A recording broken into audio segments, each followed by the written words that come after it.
We're going to leave a bit of the rosemary on the top, and then we carefully pull the rest of the rosemary off the stalk. And that's going to be our skewer, like that. See how this one's starting to bubble? Would you say that's ready? That's looking lovely. See how it's starting to puff up? I'm going to bring across my skewers, brush them lightly with a little bit of olive oil, and put them into this ridged grill pan. So what I've got here, 250 grams of plain flour, a tablespoon of chopped rosemary, a good pinch of salt, and you're going to measure into your water 1 tablespoon of olive oil, and then a half a tablespoon, which is actually 2 teaspoons. It's a very simple dough. So we're going to give this a whirl. That's just to incorporate that rosemary. That's just to mix the rosemary through the flour. And then, with the motor running, we're going to add the liquid down the chute of the food processor.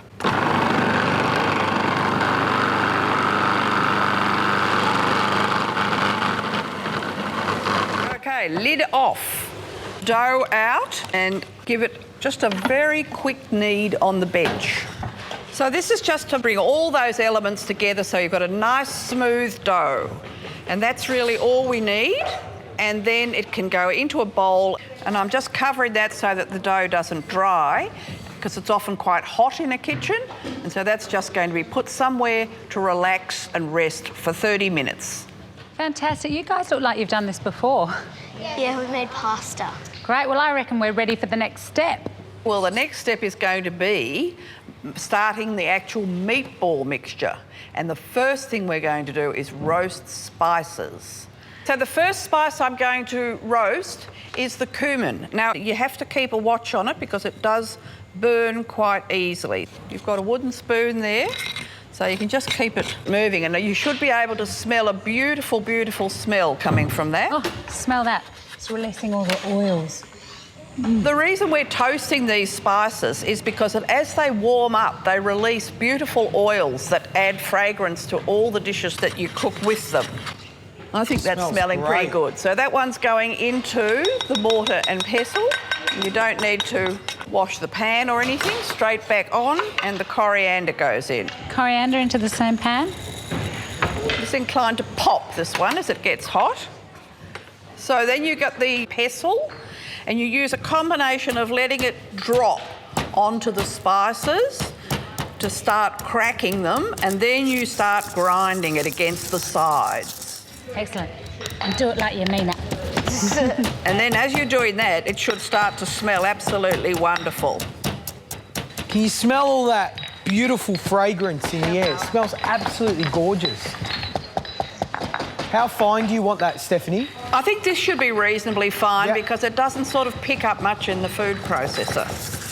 I think what I've got there is about right. I'll just add the teaspoonful of salt into there. Give it a bit of a crumble. In with the paprika, the teaspoonful of paprika. So now I've got all the spices in the mortar. What we've got to do now is roughly chop some parsley and some coriander. So very roughly chopped coriander. This is a whole bunch, but we're aiming for around about 2 tablespoons of chopped coriander and about 2 tablespoons of chopped parsley. Okay, so they look really alike, but the best way of telling, if you can't tell by sight, is smelling. Give it a little crunch so it releases some smell. That smells just like parsley. Yeah. And then fresh coriander. Smell that. It's beautiful, really aromatic. It's one of my favourite herbs. Be very careful of your fingers. I'm going to drop my coriander straight into the food processor, and then I'll just get a couple of tablespoons of parsley, and that's a very rough quantity. It wouldn't matter if you had a bit more. Right, pop your parsley in here, buddy. Do I just put it in there? Yep, all into there, buddy. There's 500 grams here of minced beef. There's half an onion, again, quite roughly chopped. Okay, that meat and the onion. Yeah, follow Stephanie and then you can't go wrong. And we're going to put some lemon zest straight into this mixture.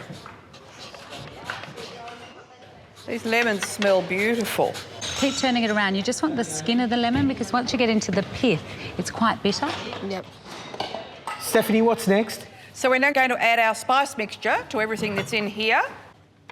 And then it gets a good going over, so we have a lot of noise.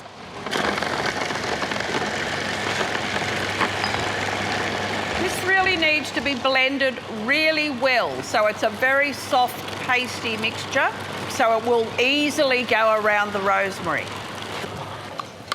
Now I've taken the mince out of the food processor, and you can see how nice and pasty it is, which is exactly what we want. So that's great. And the next thing I have to do is to take these lovely pieces of rosemary. Remember, we picked wonderful pieces of rosemary from the garden. So we're going to leave a bit of the rosemary on the top, and then we carefully pull the rest of the rosemary off the stalk.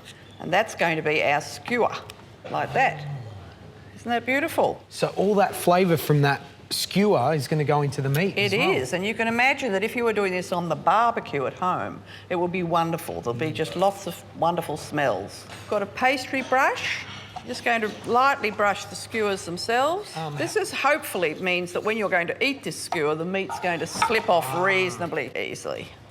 So you take a portion of this in your hands, put the skewer in the middle like that, and squash it really hard.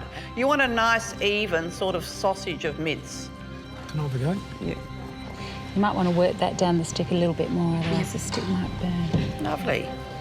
You're doing a very fine job. Yours is best, George. These are ready now, so I'm going to put these aside and I'm going to start making the two salads. Stephanie, what's the next step? I'm going to make the carrot salad, which is very, very simple. Grated carrot. Maybe I'll go and give some of them a hand. When you're making a carrot salad, you can really add almost any herbs you like. So I've got a little bit of coriander here. If you've got parsley, that's wonderful. And on other times, I've sometimes made it with mint. So it's really very versatile. So I'm going to add in the pistachio nuts, 2 tablespoons of pistachio nuts, approximately, very approximate measures here. The chopped herbs, there's 2 tablespoons of chopped herbs there. Okay, you can pop that straight into your salad. 2 tablespoons of sultanas, if you like sultanas, or sometimes currants is nice. A little pinch of salt. I'm going to add 1 tablespoon of olive oil and lemon juice. This should be quite lemony, this salad. And I used the whole of my half lemon. And the pièce de résistance, a couple of drops only of rose water, because it's very strong. Ooh! Smells like walking into a rose garden. So here we have the finished carrot salad. It's important to taste this. Let's taste it. So now we're going to put the spinach into the yoghurt to make a lovely accompaniment to our skewers. That's about 200 mils of plain yoghurt. This is cooked, roughly chopped spinach. You've all got some of that. Just stir your spinach into your yoghurt, and again, you probably add a little salt and pepper, and that will be finished. Now I'm going to roll out the flatbread, and you only need a little piece, and you scatter a little extra flour on your bench, and the aim is to roll it as thinly as you possibly can. And at the same time, you heat up your frying pan.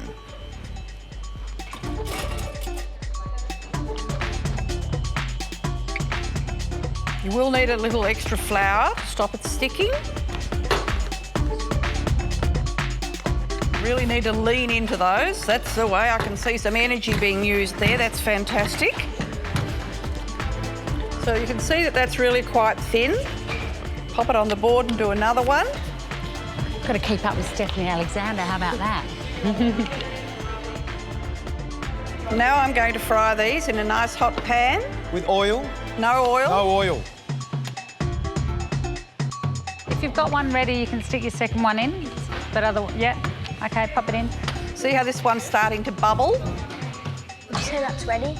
That's looking lovely. See how it's starting to puff up? I'm going to bring across my skewers, brush them lightly with a little bit of olive oil and put them into this ridged grill pan. And remember, this could be done at home on the barbecue. I would think that they will take 4 minutes each side. And the flatbreads, once they get that lovely burnt sort of look, we call it done, and I'll just brush the top of them with a little bit of butter. I'm going to turn the skewers now, carefully. See how they get that beautiful little charred look? Smell good, don't they? So they're still cooking, but I'm going to get the rest of the plate ready to go with our 2 salads and the flatbread. Right, do you want to start plating up like Stephanie? Okay. And carrots, so dip. They are looking so scrumdiddlyumptious. I want to eat one. You can pop that on there. If you want it thoroughly cooked right through, you need to feel it, and it shouldn't have much give in it. I actually quite like eating this sort of skewer when it's still a bit pink, and that's really a matter of personal taste. Where do you want them? Just there? Okay. Fantastic. How good does that look? I'd be very happy if I was served this at a restaurant for lunch, wouldn't you? Yeah, I would. And there we go. We have skewered meatballs on rosemary skewers with beautiful flatbread, carrot salad, and a yogurt and spinach dip. Delicious. Well done, guys. Big round of applause. Well done.